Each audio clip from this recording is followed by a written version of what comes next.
Amado Mestre, Senhor Jesus, iniciamos agora mais um momento de reflexão, estudo, aprendizado, de fraternidade dentro do saber, dentro do amor divino. Pedindo a proteção dos amigos espirituais, pedindo o auxílio e a iluminação nesse momento, que abre nossa semana, que abre nosso estudo e que irradia energias positivas para todos os lares e para todos os campos. Imbuído desse sentimento, com essa vontade de evolução e de se aproximar cada dia mais uns dos outros, damos por iniciada o nosso estudo de hoje. Que assim seja. Beleza. Então, vamos lá. Então, a gente sempre faz o trechinho inicial aí, com Atos dos Apóstolos, né? Depois vamos para o Céu e Inferno, e depois finalizamos com uma ou duas questões do Livro dos Espíritos. Tá bem? Vamos lá. No Atos dos Apóstolos, nós estamos na segunda viagem apostólica de Paulo, ou seja, teve o Concílio de Jerusalém em 48, então, essa segunda viagem apostólica começou aí depois de 48, até por volta de 50, né? Que Paulo fez essa segunda viagem apostólica. Então, a gente viu que dessa vez ele não foi pelo mar inicialmente, mas passou pela sua terra natal e continuou caminhando em direção à Galácia, né? E dessa vez em companhia de Silas e Timóteo, né? A gente lembra que Timóteo encontrou-se com Paulo na primeira viagem apostólica dele. Era um menino de 13 anos de idade. E nessa segunda viagem apostólica, Timóteo passa a ser um grande cooperador de Paulo, né? Então, nós estamos aí, Paulo, Silas e Timóteo. E aí, a Vanessa, né, hoje que vai fazer? Então, vamos lá. Isso mesmo. É o Atos 16, 6 a 10, não é isso? Isso. Vamos lá. Bom, versículo 16, 6, ele vai falar sobre essa travessia de Paulo, acompanhado de Silas e Timóteo, da Frígia e da Galácia. Então, o que Paulo observou? Que nesse trecho da viagem, eles já não tiveram grandes problemas, grandes perseguições. Porque anteriormente, quando ele estava com Barnabé, ele tinha muitos problemas, né? Muitas perseguições, muitos ataques, enfim. E Paulo continuou, junto dos dois, com a difusão do evangelho ali naquela região da Ásia.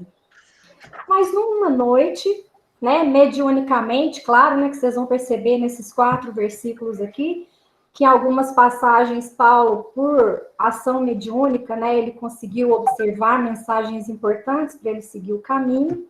E nessa noite foi pela audiência, né? Ele ouviu um espírito dizer: Paulo, sigamos adiante, levemos a luz do céu a outras sombras.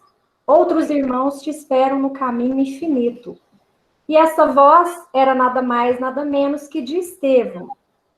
E aí, no dia seguinte, ele ficou muito impressionado com aquela mensagem. Ele informou a Silas e a Timóteo sobre o que tinha acontecido. E ele entendeu que naquelas terras que ele estava, já não precisava mais do empenho deles na disseminação do evangelho.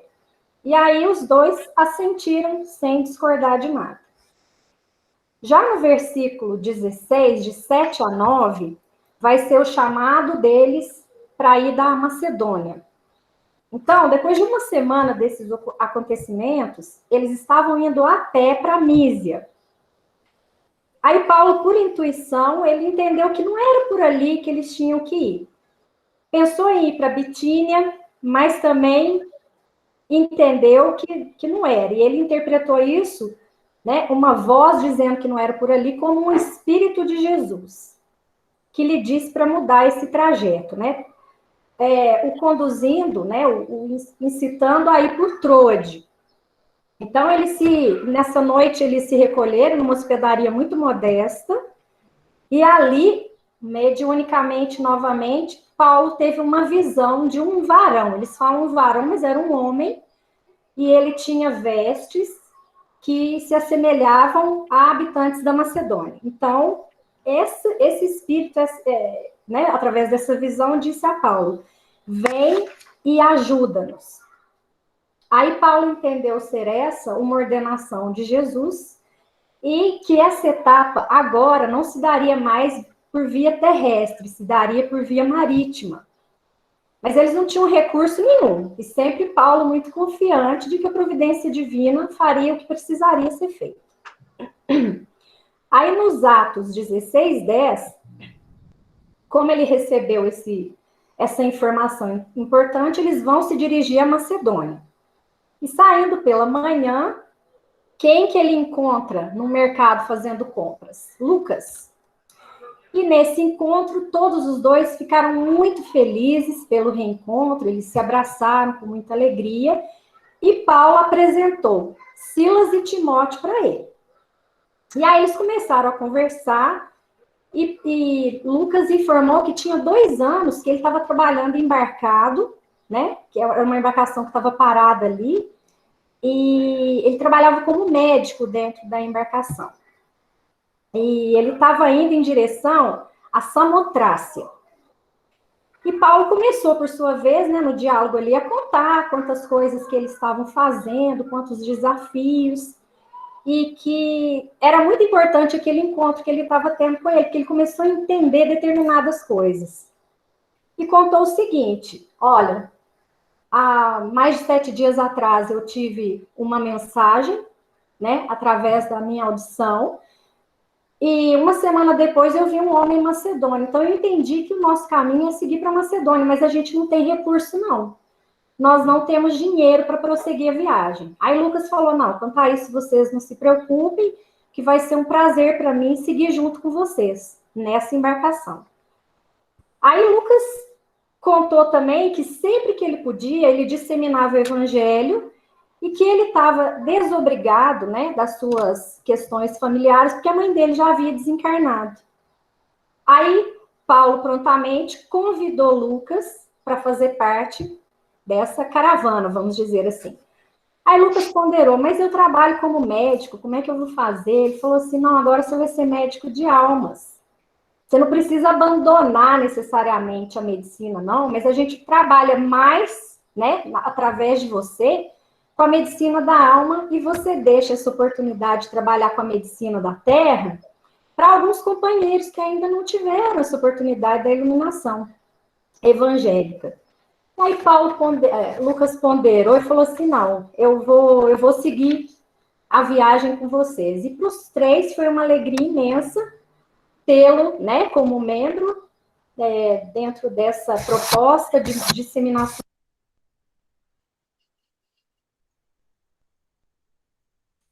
Vanessa, Seu áudio fechou.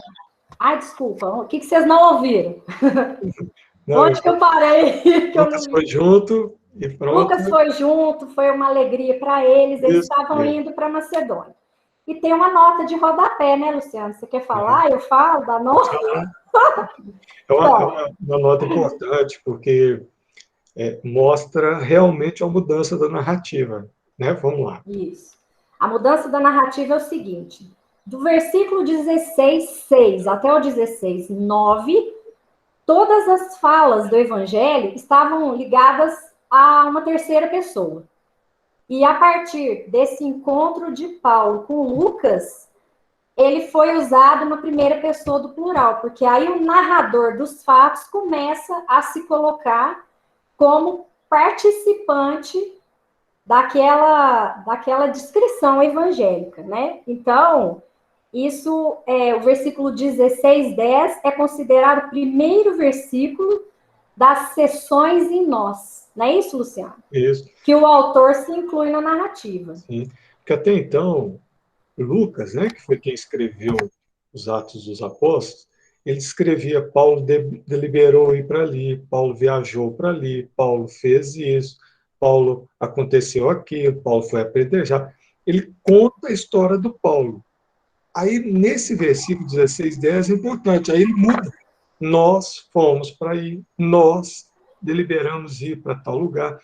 Então, há uma mudança na narrativa e a gente vê que Lucas realmente participa, junto com Paulo, Silas e Timóteo, de uma grande parte agora dessa segunda viagem apostólica. Né? Então, a gente vê isso nos Atos, né? A gente falava isso desde o começo.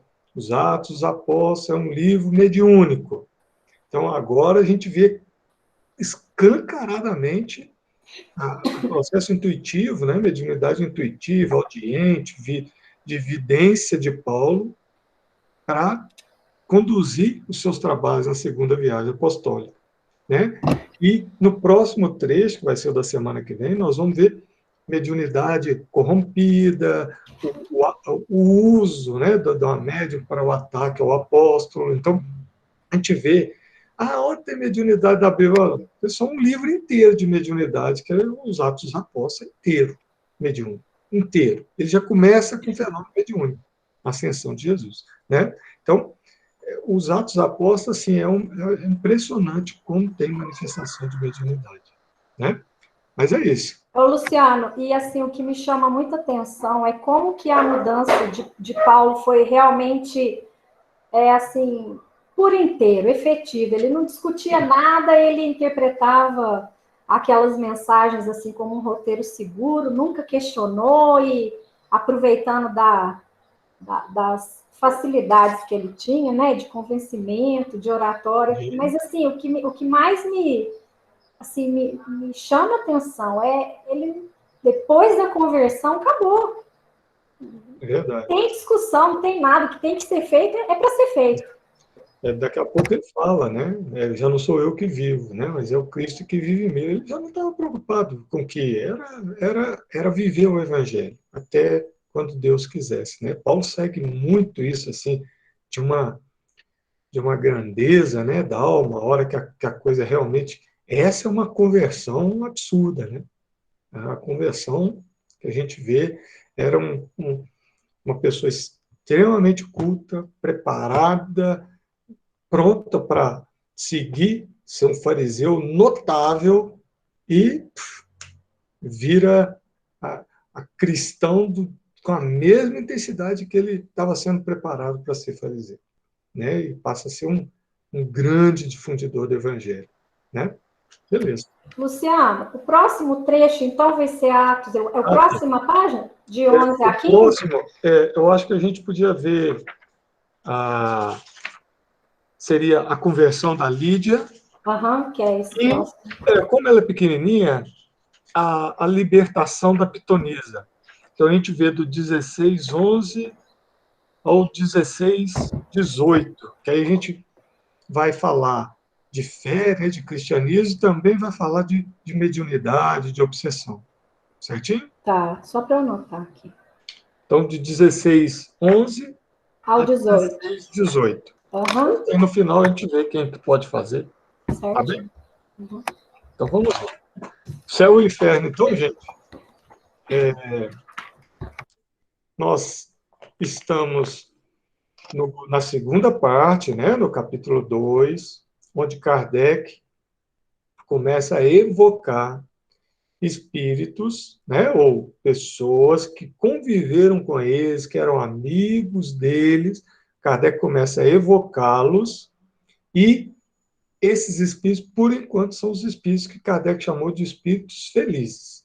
Ou seja, eram espíritos mais evoluídos, realmente com uma proposta de vida, de serviço. Eram seres que hoje a gente chama de homens e mulheres de bem. Né? Então, nós vamos para mais um. Né? É a viúva Foulan. Vamos lá? A gente falou do Demelry e agora nós vamos falar da viúva Foulan. Vamos lá. A primeira descrição aqui, eles vão descrever quem era a viúva, para a gente entender por que ela teve a felicidade de desencarnar como um espírito feliz. Beleza? Vamos lá. A senhora viúva Foulon, nascida Volis... Bom, vamos lá.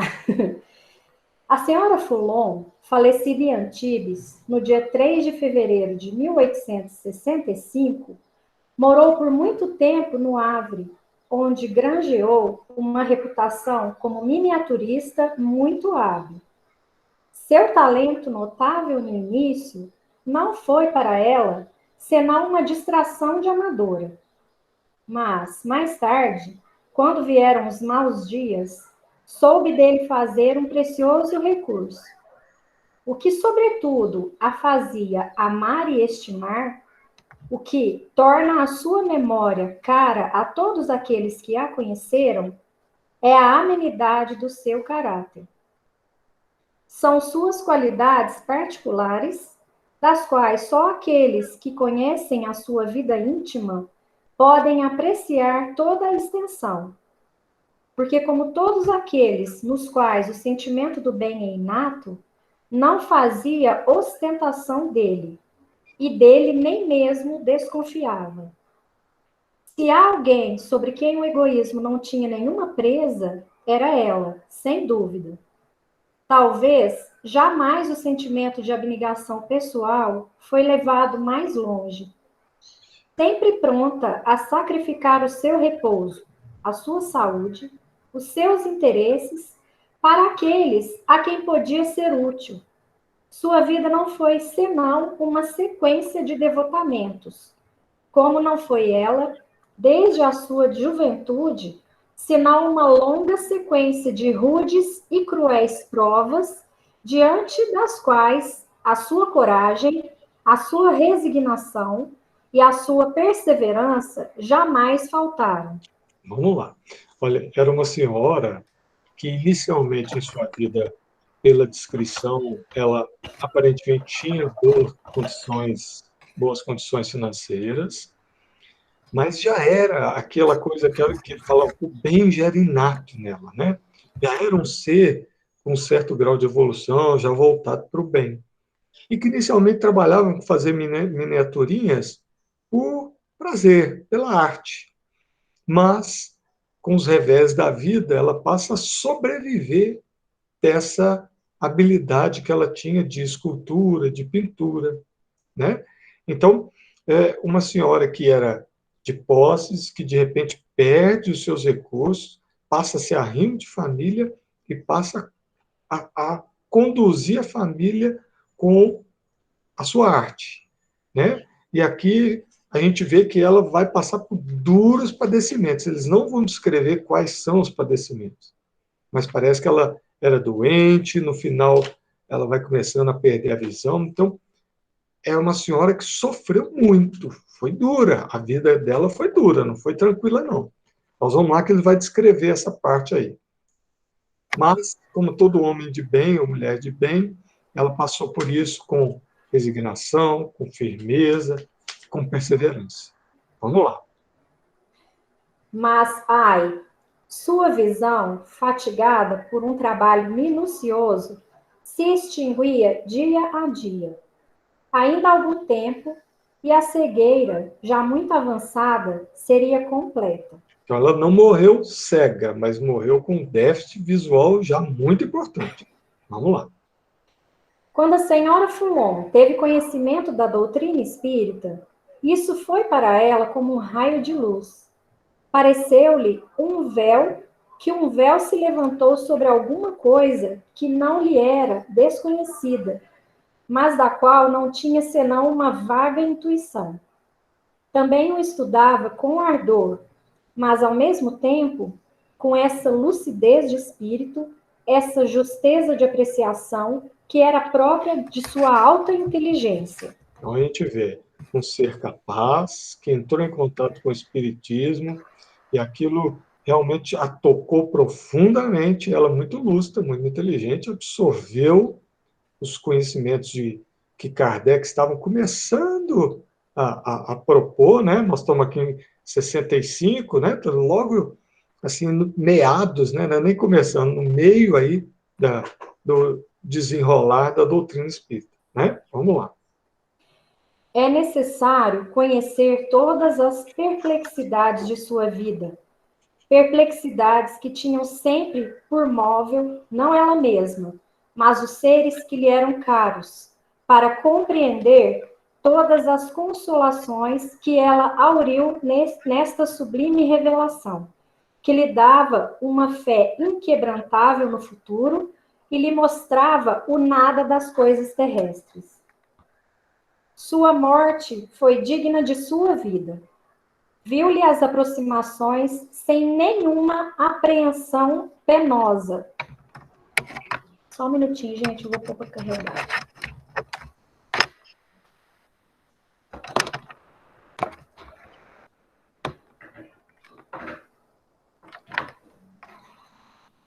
A gente vê, gente, que em 65, né, a gente pensa, Kardec escreveu o Livro dos Espíritos em 57. E ele morreu em 69, em 65 nós estamos realmente no meio, né, da programação, né, e da missão de Kardec com relação ao Espiritismo. Né? E eles vão conversar sobre isso. A gente vê que é bem legal a conversa que ela tem com Kardec. Né? Eles ficaram muito amigos, e aí ela vai conversar sobre isso. Ela ficou amiga dele e da Amélie. Certo? Vamos lá. Pronto, aqui já estou pronta.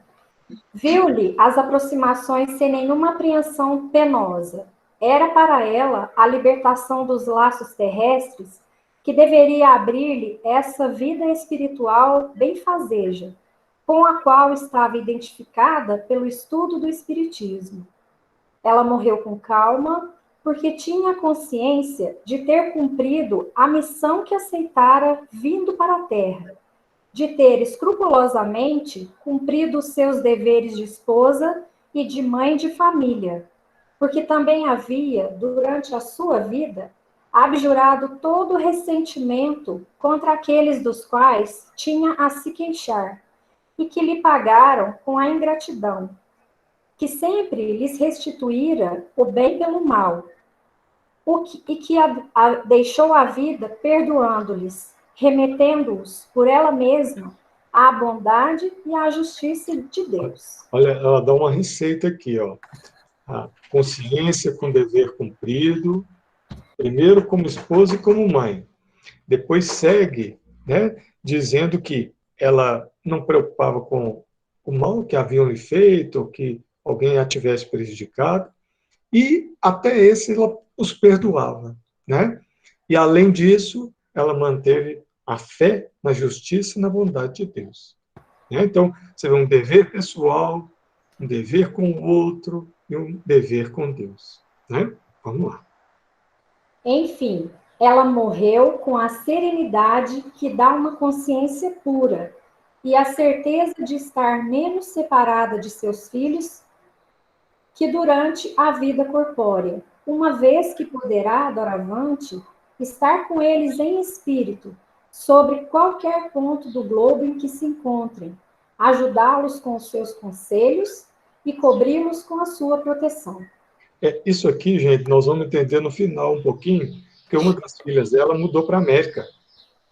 E ela fala disso, agora eu vou lá ver minha filha que mudou para a América. Ela fala disso. Né? Então, ela ficou até feliz que ela poderia ver os filhos todos, inclusive essa que estava em viagem para a América. Né? Vamos lá. Desde que soubemos da morte da senhora Foulon, nosso primeiro desejo foi conversar com ela. As relações de amizade e simpatia que a doutrina espírita fizera nascer entre ela e nós explicam algumas de suas palavras e a familiaridade de sua linguagem. Então vamos lá, 3 dias depois da morte. Aí eles vão evocando. Tá? Vamos lá. Paris, 6 de fevereiro de 1865, 3 dias depois da sua morte. Estava segura de que teríeis o pensamento de evocar-me, logo depois de minha libertação. E estava pronta para vos responder, porque não conhecia a perturbação. Não são senão aqueles que têm medo, que são envolvidos por essas trevas espessas. Olha que aí. Receita boa, gente! Olha aí. Ela já fala aí, ela não conhecia a perturbação. Eita, gente. Olha aí. Então, assim, é difícil, né? Espírito mais elevado é espírito mais elevado, né? Quando a gente vê, se a gente quiser conhecer um espírito elevado, a gente lê Alcione, né? Você vê como é que é a vida. Eles são resignados, são dedicados, abnegados mesmo, desprendidos. A receita caminha por aí. É muito, muito interessante isso aqui que ela fala. Não conhecia perturbação, porque a perturbação só chega para aqueles que já têm algum problema. Eu não tenho esses problemas. Vamos lá. Pois bem, meu amigo, estou feliz agora. Esses pobres olhos que estavam enfraquecidos e que não me deixavam senão a lembrança dos prismas que tinham colorido a minha juventude com o seu cintilante fausto, abriram-se aqui e encontraram os esplêndidos horizontes que idealizam, em suas vagas reproduções, alguns de vossos artistas, mas cuja realidade majestosa, severa e todavia cheia de encantos, está marcada com a mais completa realidade. Aqui a gente vê, ó, ela morreu quase cega, mas 3 dias depois do desencarne, via completamente normal. Então a gente vê, gente, muitos espíritos, né, que a gente vê nas reuniões mediúnicas, às vezes anos, décadas, né, depois que morreram, ainda estão sentindo dores, ausência de uma perna, a dor do infarto, a dor de um queimado, de alguma coisa que os marcou. E aqui a gente vê que não tem nada a ver a questão do biológico, que ela foi perdendo a visão, mas quando desencarnou lá, o perispírito dela tranquilo, com a visão preservada, sem problema. Então a gente vê que tudo é uma questão mental. Né? Nossa mente vai nos conduzir no plano espiritual. Se a gente se organizar, se a gente se equilibrar, as vicissitudes, as doenças, os problemas que a gente, porventura, tem aqui, elas não seguem para lá, desde que a gente tenha equilíbrio mental, dever cumprido, consciência tranquila. Mas, se nós desencarnarmos, ainda levarmos vicissitudes, paixões, problemas, isso também vai se refletir em nós, já desencarnados, no plano espiritual. Beleza? Deu para entender a diferença aqui? Tranquilo? Diga, Dani. Tanto é que fala aí no parágrafo anterior, né, o meu texto é um pouco diferente aqui, mas que só existem seres envoltos e submersos nas trevas de seu próprio espírito, ou seja, a treva pessoal. Não é um local, não é que... Não, o negativismo e o sofrimento, ele é íntimo, ele é nosso. É o que a gente carrega, o que você colocou bem claro aí. É o que a gente leva para lá. Se não houver esse apego, se apesar dos problemas, o espírito estiver livre, dar esse exemplo extraordinário aí. E ela não está. Beleza. Né? E o exemplo contrário a gente vê, né? Às vezes na reunião mediúnica chega uma pessoa e não estou enxergando, está desesperado, que não está enxergando nada, não está enxergando, não consegue ver. Né? Tem algum problema? De acordar, um tempo ainda de acordar para a realidade longo. Alguns, para nós, seriam décadas. Uma questão meio bizarra de se entender, se for superficialmente falando.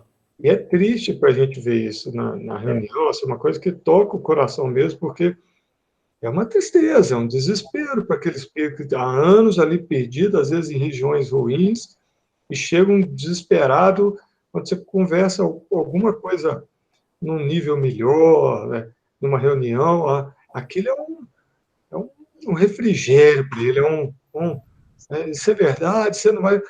Eles ficam desconfiados, por que você não vai me fazer mal, você não vai... Não, né, está sendo socorrido, chega, aquela parte acabou, agora é preciso recomeçar.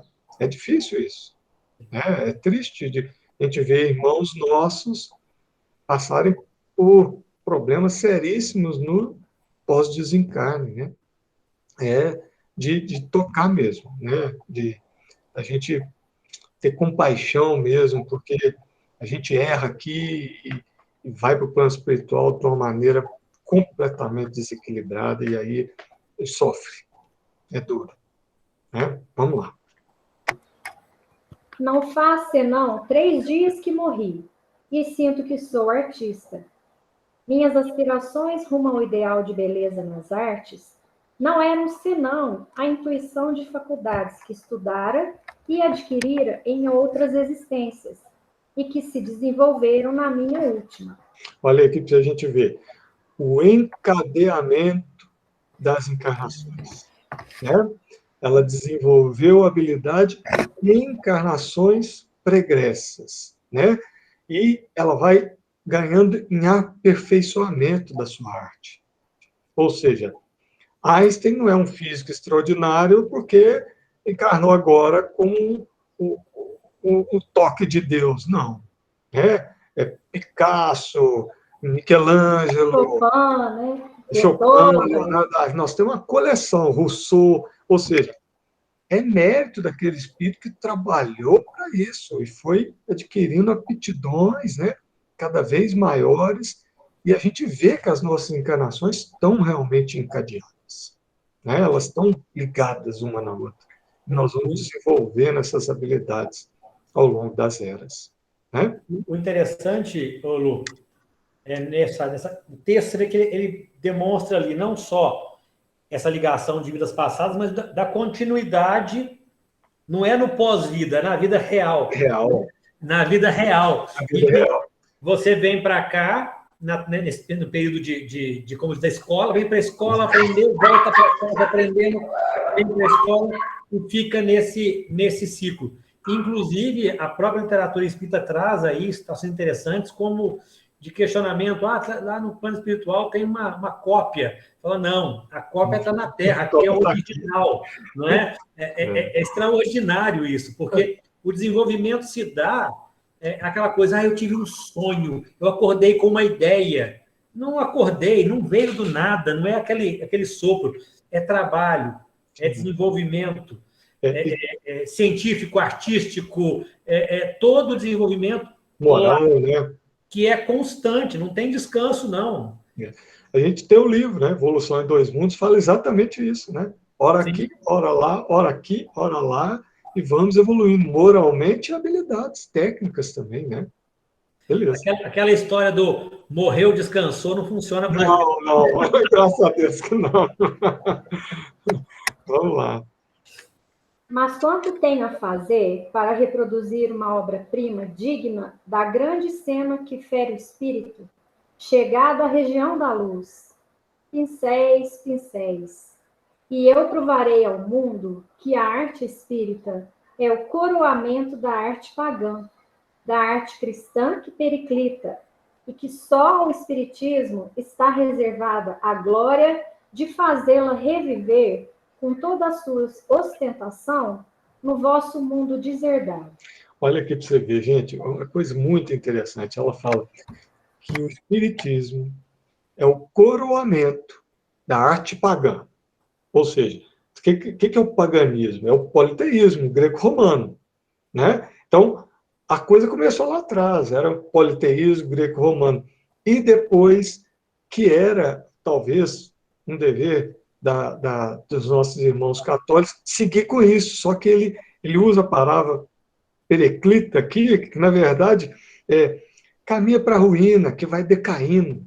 Então, é um momento que os pagãos, né, o paganismo fez o seu papel, a Igreja Católica fez o papel, e o Espiritismo vai tentar, né, se a gente não falhar nessa possibilidade, de fazer reviver aquele cristianismo lá de trás, aquele cristianismo inicial, aquele cristianismo que às vezes a gente chama de cristianismo primitivo, né? Que é o cristianismo aí nos primeiros 300 anos, principalmente nos primeiros 100 anos. Seria o puro. Foi? Seria o puro, in natura. Sim, é isso. A coisa vai amadurecendo, né? O encadear também do aspecto religioso da coisa, né? Do paganismo politeísta lá, né? Passando pelo o catolicismo, que todos nós, a imensa maioria, já passou, com certeza já passamos, e aí encontramos no Espiritismo alguma coisa que nos tocou, e o Espiritismo tenta reviver esse cristianismo muito, muito vivo, né, baseado no que Cristo nos ensinou. Beleza? Vamos lá. Bastante. Agora ela dá uma chamada da Amélie, gente. Vamos lá. Bastante para o artista. Agora, a vez da amiga. Por que, boa amiga, senhora Allan Kardec, vos comoveis assim com a minha morte? Sobretudo vós, que conheceis as decepções e as amarguras da minha vida, deveríeis regozijar-vos. Ao contrário, por ver que agora nada mais tenho para beber no copo amargo das dores terrestres que esvaziei até a borra. Crede-me, os mortos são mais felizes do que os vivos, e chorá-los é duvidar da verdade do Espiritismo. Uau! Ela chama a Amélie e fala assim, olha, filho, por que você está chorando por mim? Você me conhece. Estava sofrendo, penando aqui. Não é possível. Você nasceu, o Espiritismo nasceu dentro da sua casa, você está chorando por mim até hoje? Ela falou, os mortos, como é que ela fala aqui? Os mortos são mais felizes que os vivos. Né? Me deixa tranquila. É bem, assim, você vê que eles tinham intimidade realmente, né? Beleza, vamos lá. Rever-me-eis, estejais segura disso. Parti primeiro, porque a minha tarefa nesse mundo estava finda. Cada um tem a sua a cumprir na terra, e quando a vossa estiver finda, vireis repousar junto a mim, para recomeçar em seguida, se for necessário, tendo em vista que nada na natureza permanece inativo. Olha aqui, outra vez aquela linguagem. Cada um tem sua missão, cada um tem seu compromisso, né? Que às vezes a gente usa missão só para aqueles que realmente vêm para fazer um trabalho fantástico, enorme, uma coisa muito grande, tipo Chico Xavier, assim. Não, aqui, num aspecto menor, né, nosso, cada um de nós tem a sua missão, cada um tem seu compromisso, seus deveres, né, nessa reencarnação. Enquanto nós não os cumprirmos, nós vamos ficando por aqui mesmo, né? Tem até a música que fala que os bons morrem jovens, né? Às vezes é verdade mesmo, né? Os bons morrem jovens. Vamos lá. Cada um tem as suas tendências e obedece a elas. É uma lei suprema que prova o poder do livre-arbítrio. Também, boa amiga, de indulgência e caridade, todos necessitamos reciprocamente, seja no mundo visível, seja no mundo invisível. Com esta divisa, tudo vai bem. Olha aqui para você ver, cada um tem suas tendências e a elas obedece. Ou seja, nós podemos ter nossas tendências, ser calmos, ser pacíficos, sermos serenos, sermos altruístas, desprendidos, humildes, mas também temos nossas tendências de agressividade, de ansiedade, de raiva, de orgulho, né, de irritação, de preguiça. Então, a gente tem as duas nuances, né, das nossas tendências e nós obedecemos a essas tendências. Então, o dever de nós, enquanto espírita, é nós deixarmos as más tendências e buscarmos nos afeiçoar às boas tendências. Beleza? Vamos lá. E aí a gente vê, ó, sofre-se no mundo visível e no mundo invisível. Então é aqui e é lá. Né? Não é só aqui. Ou seja, lá não é um paraíso de repouso, de jeito nenhum. Lá se trabalha, lá se é feliz e lá também se sofre, se é triste. Beleza? Não me direis para deter-me. Sabeis que converso longamente pela primeira vez. Deste modo vos deixo. Agora, a vez do meu excelente amigo, Sr. Kardec. Quero agradecer-lhe as afetuosas palavras que, consentiu dirigir a amiga que o precedeu no túmulo. Agora, ó, ele já tinha dado um aperto na Amélie, agora ela vai dar um no Kardec também. Vamos lá. Ô Lu, Oi? vou fazer uma colocação, porque senão eu ia ficar quieto, mas eu mudei de ideia, porque passou a parte aí do puxão de orelha, e aí você fala assim, ele ficou quietinho e tudo mais, e que deve me ver, é o exemplo, é aquela coisa todinha. Eu sou um cara chorão, ao extremo. E eu desenvolvi... o Marcelo está rindo da minha cara e eu tenho que entender. Se eu ficasse quieto, diante de um puxão de orelha, que eu vou levar disso, não tenha dúvida, e eu sempre me questionava, mas espera aí, eu sou de família espírita, minha única instrução religiosa foi o espiritismo. Por que eu choro? Eu choro tanto, tão doído, que eu passo até vergonha. Por que isso? E eu fui tentando trabalhar isso aí. Eu até vou defender ali, né, a esposa do Kardec. Poxa, não é por aí também, não. Mas é a questão da saudade. Eu acho que quando a gente põe na cabeça, a gente sabe, eu tenho comigo o reencontro, aquela coisa de que tem a esperança, porque às vezes pode não ocorrer por conta de reencarnes, né? A gente tem vários fatores aí, mas a expectativa e eu não saber quando irei rever aquele ente querido me dói muito. Aí eu choro muito. É só a gente lembrar, assim, não tem problema chorar, gente. Chorar faz parte. Não é que o espírito não pode chorar uma perda. Exato. Espírita chora. A gente pode chorar, sim, mas tomar cuidado na hora que o choro passa a ser desespero, passa a ser inconformidade com os desejos do alto. É aí que nós estamos passando do ponto. Beleza? Deixa eu. Como diz o Emmanuel Chico, chore também com moderação.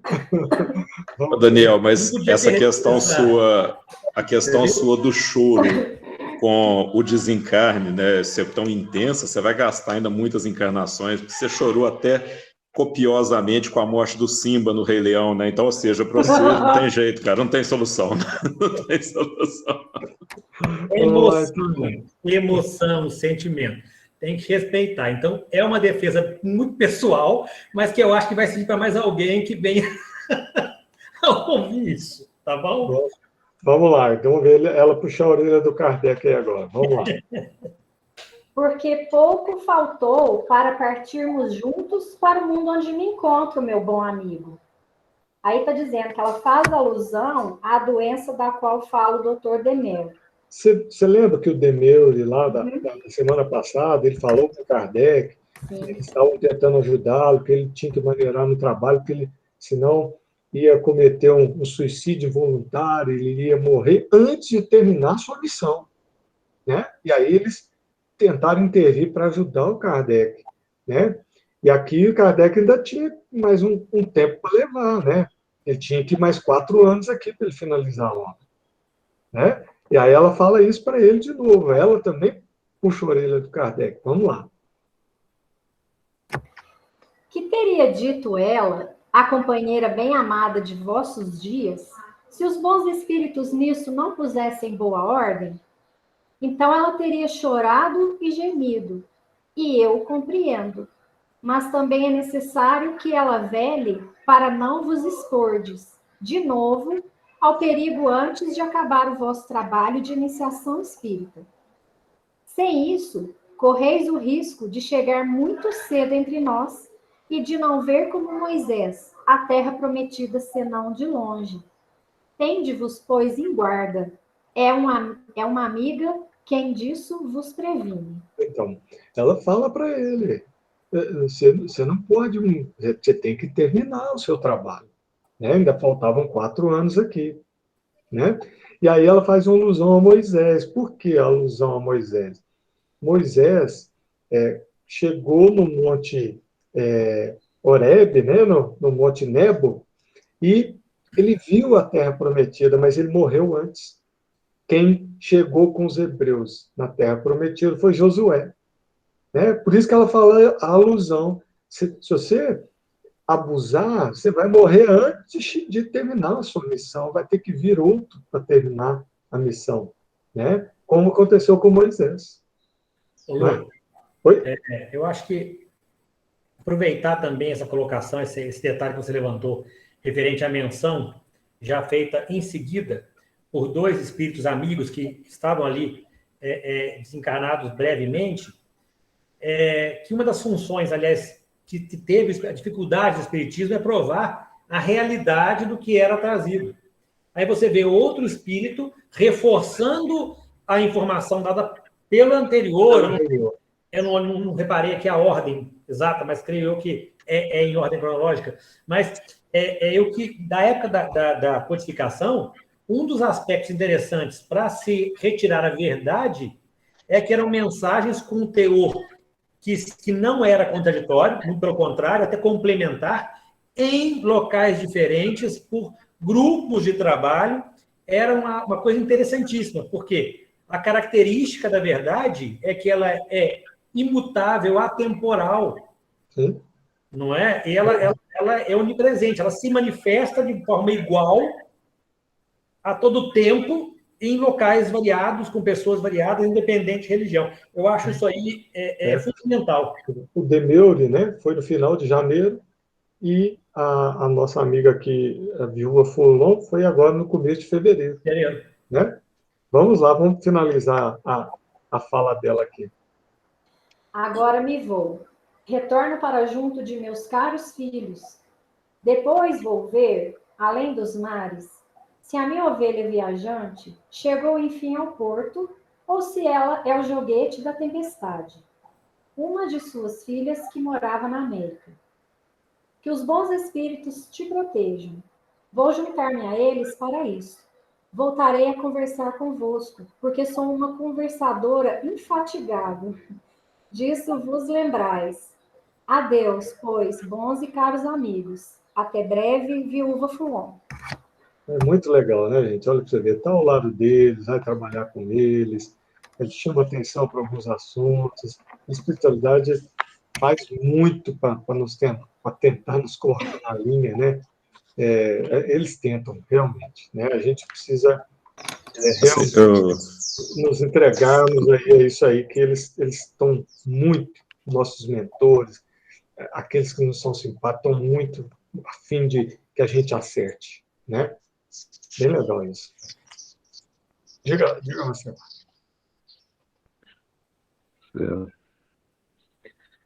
Luciano, só acho que uma coisa não só espiritual, mas do corpo também, que é um patrimônio não nosso emprestado e que a gente tem que achar a fórmula do cuidado dele, né? Que a gente não tem essa fórmula tão certa, né? Ou seja, praticar exercício, até que ponto, a boa alimentação, o que é bom, o que não trabalhar, até que ponto trabalhar, até que ponto não trabalhar, descansar, quanto para descansar. Então, existe todo um trabalho, né, que a gente tem que fazer com relação ao nosso corpo também. A gente não pode se tornar extremamente dedicado. Você vê que o Kardec, extremamente dedicado a um grande bem, né, vamos dizer assim, que é a obra da vida dele, foi chamada a atenção que estava esquecendo de si próprio, do físico, né? Do excesso. Então, a gente não pode ser totalmente também alheio ao nosso organismo, né? Como diz, a nossa vida na Terra, né? Ela não é tão desprezível assim para a gente não se preocupar com ela. E essa fórmula a gente ainda não tem. A gente ainda busca ela incessantemente na ciência, né? E também na questão espírita também. Ter equilíbrio, né? Ter bom senso, de nos conduzirmos adequadamente na vida. É verdade mesmo, né? Isso é importante, não é só a parte espiritual, moral, né, da coisa, a parte física também. Verdade. Beleza. Vamos lá, gente? Aí a gente para aqui, Luciano? Pode deixar? Vamos parar aí, a gente começa aí na semana que vem. Né? Aí a gente começa na segunda pergunta, ela mesma que vai responder a segunda. Certo? Tá bem? Uma outra coisa, Lu, a gente às vezes fica muito preocupado quando eu morrer, quem vai cuidar dos meus filhos, e isso e aquilo. Mas dependendo da vida que a gente levar aqui, do grau de elevação que a gente tiver, de onde a gente estiver, a gente vai poder cuidar. Não é isso que ela ia fazer com a filha? Então, é mais um motivo para a gente viver bem aqui, se melhorar aqui, porque a gente sabe que lá de onde a gente estiver, a gente vai poder continuar ajudando, né, as pessoas aqui. Eles são caras, né? É só filhos, mas às vezes avó, mãe, amigo, né? Isso é confortador. A nossa grande família espiritual é muito maior do que a nossa família terrena, que é pequena, né? Muito pequena. Né? Esther, essa colocação sua é interessante demais, demais. E nossa família passou por essa experiência com o meu avô. Ele mandou um recado para nós, numa reunião mediúnica lá no Kardec, no Centro Espírita Allan Kardec, né?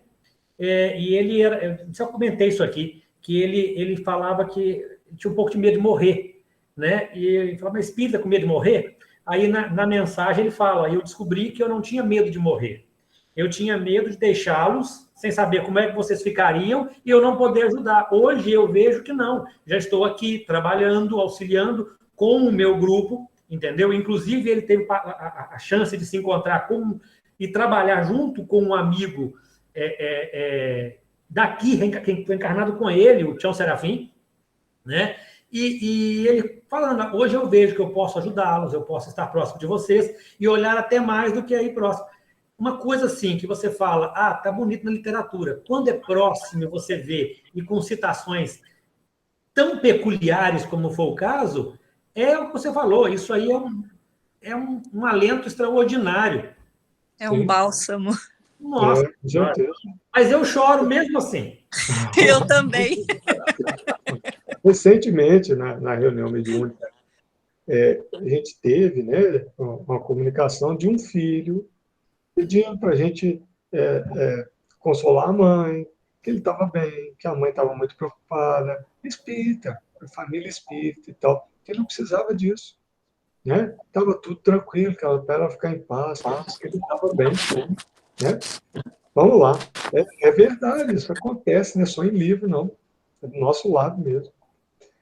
Vamos para o Livro dos Espíritos, gente? Vamos lá? Vamos lá, a questão 635. Nós estamos conversando sobre a lei divina ou natural, né? Sobre as leis morais, e a primeira lei é a lei divina ou natural. Então, Kardec divide em alguns tópicos, nós estamos falando sobre o bem e o mal, né? A gente vai ver que isso aqui vai complementar muito, né? Confirmar o que a dona Fulan falou lá. Vamos lá. As diferentes posições sociais criam necessidades novas, que não são as mesmas para todos os homens. A lei natural parece, sim, não ser uma regra uniforme. Essas diferentes posições estão na natureza, e segundo a lei de progresso. Isso não impede a unidade da lei natural, que a tudo se aplica. Então, até aqui, a resposta do Espírito. E agora tem um comentáriozinho de Kardec, tá? O Espírito foi bem conciso e às vezes fica meio difícil de entender. Kardec vem e comenta um pouquinho embaixo aí. Vamos lá. As condições de existência do homem mudam segundo os tempos e os lugares, resultando para ele necessidades diferentes e posições sociais apropriadas a essas necessidades. Visto que essa diversidade está na ordem das coisas, ela está conforme a lei de Deus, e essa lei não é menos una em seu princípio. Cabe à razão distinguir as necessidades reais das necessidades artificiais ou de convenção. Bom, a pergunta dele é, se a lei natural é uma só, ela é linear, não vai mudar, ela é isso, por que existe tanta diferenças, né? Sociais, econômicas, morais? Por que há essas diferenças, se a lei é uma só? A coisa não teria que ser mais homogênea? Essa é que é a pergunta que Kardec está dizendo. E aí os espíritos respondem, olha, as necessidades de cada um de vocês são diferentes. Para que vocês cheguem adquirir um equilíbrio. É preciso que vocês vivam sucessivamente diferentes pontos, né? De diferentes maneiras, em diferentes direções, né? De tudo, não só de classe social, mas de oportunidades, de dor, de sofrimento, de tudo na vida, para que vocês aprendam, vão adquirindo maturidade espiritual, e com isso vocês começam a se harmonizar com a lei, porque a lei é uma só, certo? Então, nós estamos onde precisamos estar, da maneira que precisamos estar, com as pessoas que precisamos estar. E nós precisamos viver da melhor maneira nisso, no sentido de ser útil para nós mesmos e para o outro, né? Fazer o bem, como eles falaram um pouco aqui atrás, é dever.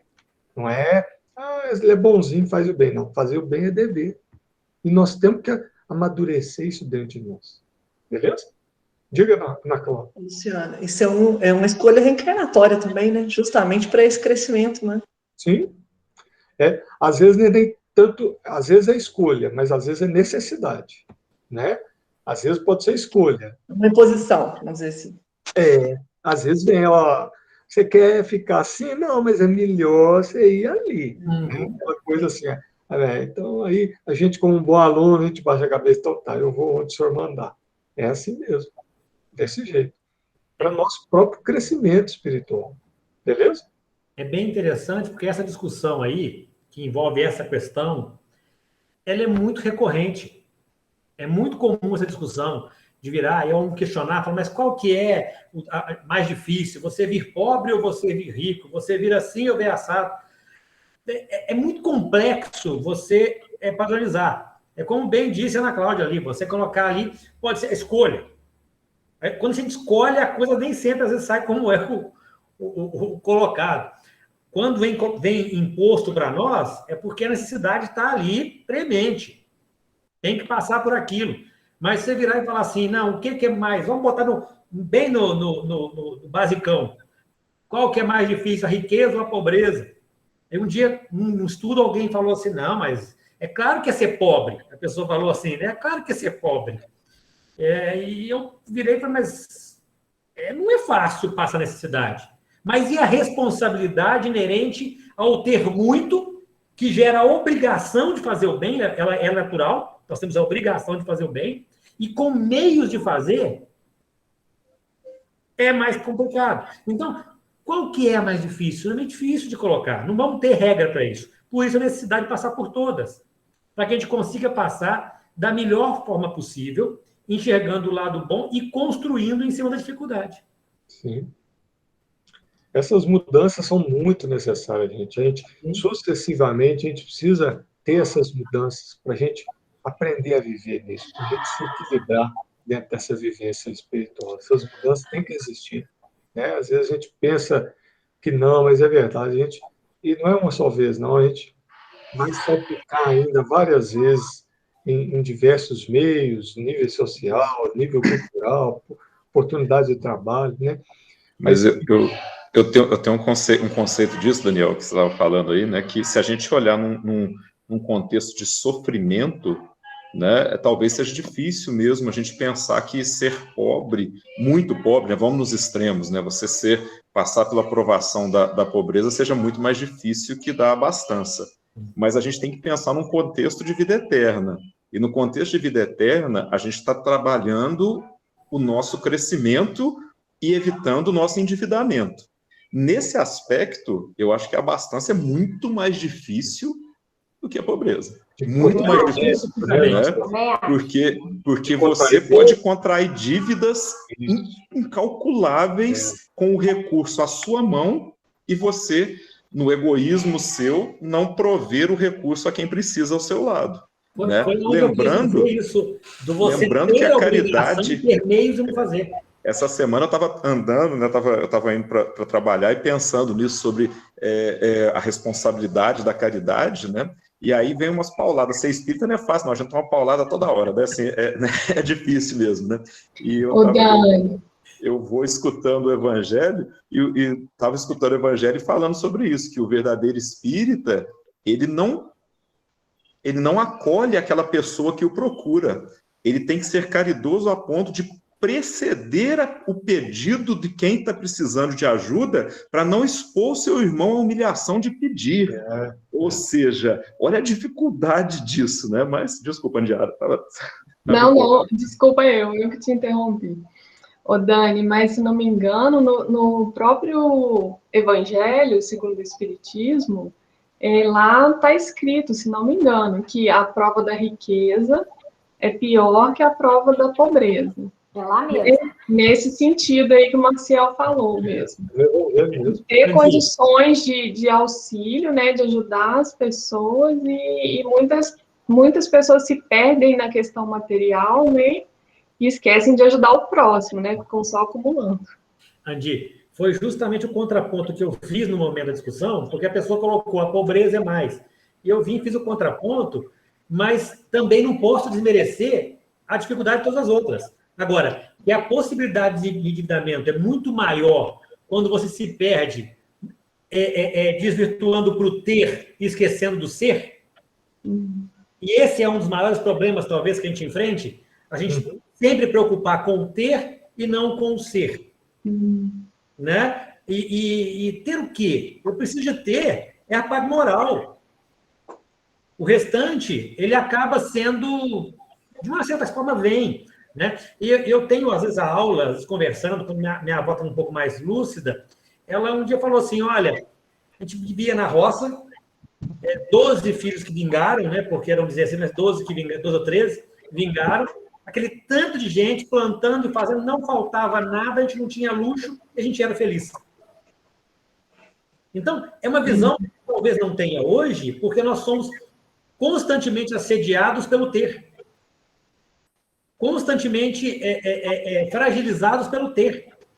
Só que você vai falar, não, mas quem tem não é isso, é aquilo, não, mas é fundamental que alguém tenha mais para poder, para dar um emprego, para dar um meio, para dar um caminho. Com certeza. É tudo uma engrenagem tão bonita e tão perfeita que se você colocar a vida sem ser uma engrenagem, é impossível. Eu acho que é uma engrenagem que você, tanto a peça maior, quanto a mínima, aquela miudinha, você retirar qualquer uma delas, ela para. É uma interligação, é dependência. Daí a importância dos nossos atos, dos exemplos, da resignação com as coisas e de a tempo, porque, infelizmente, a gente às vezes demora um pouco para acordar, a tempo chacoalhar e falar, opa, eu tenho que consertar isso aqui. Né? E sem, obviamente, se vangloriar disso, porque, como disse bem o Luciano, não é mais que a obrigação. Isso. E sem esquecer também, né, pessoal, que a caridade não é feita só também com os bens materiais, né? Que até os pobres podem fazer a caridade, né? A caridade moral. É isso aí.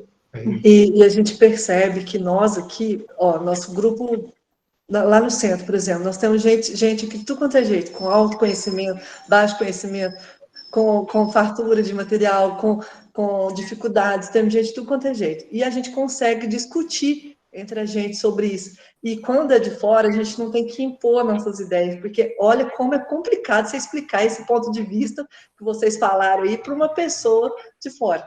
Você cria confusão, você acaba brigando.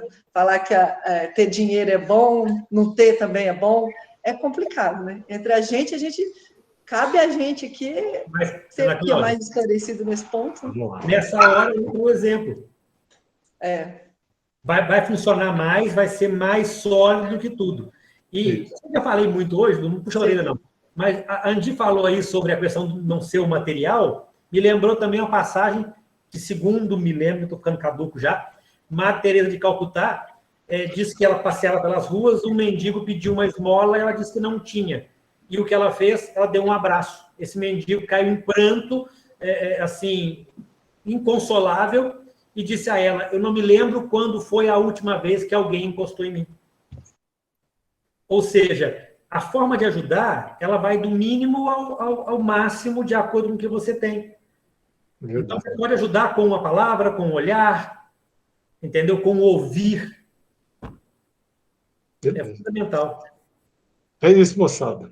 Quem Todo mundo, alguém mais aí, comentário? Podemos caminhar para finalizar? Fala aí, Adilson. Luciano, deixa eu só falar a última coisa aqui, ó, que eu estava até procurando aqui. Mateus 19, 24. É mais fácil um camelo passar pelo buraco da agulha do que um rico entrar no reino dos céus. Mas é só Jesus que está falando, mas tudo bem. Mas a interpretação desse versículo é outra, né?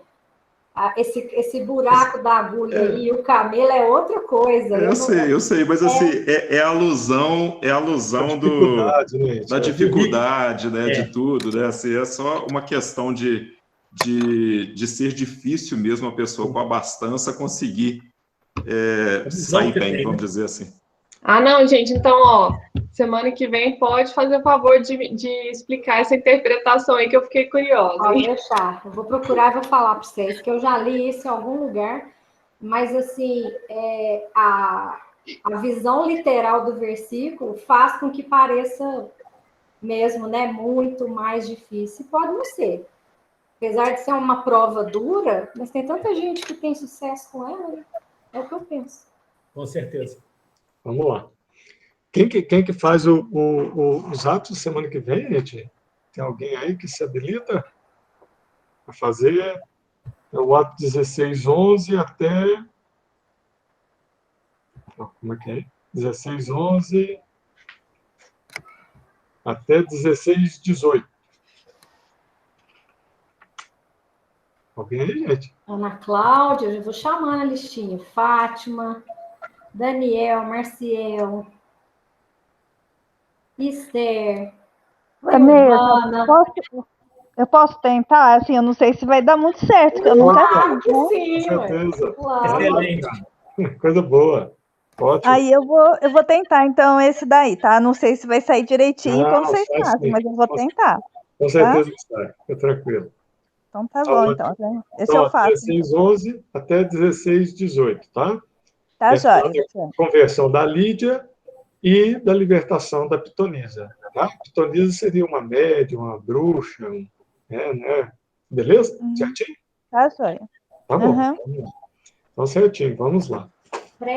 Vamos fazer a nossa oração para a gente acabar aí, gente? Vamos lá? Bom, deixa eu ver se a Helena estiver presente, eu vou pedir para que ela nos dirija em prece.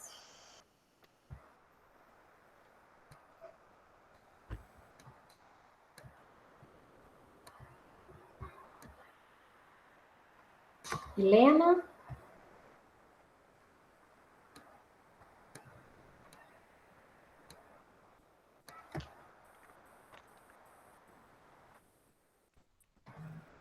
Está constando que ela está na reunião, mas eu não sei se ela...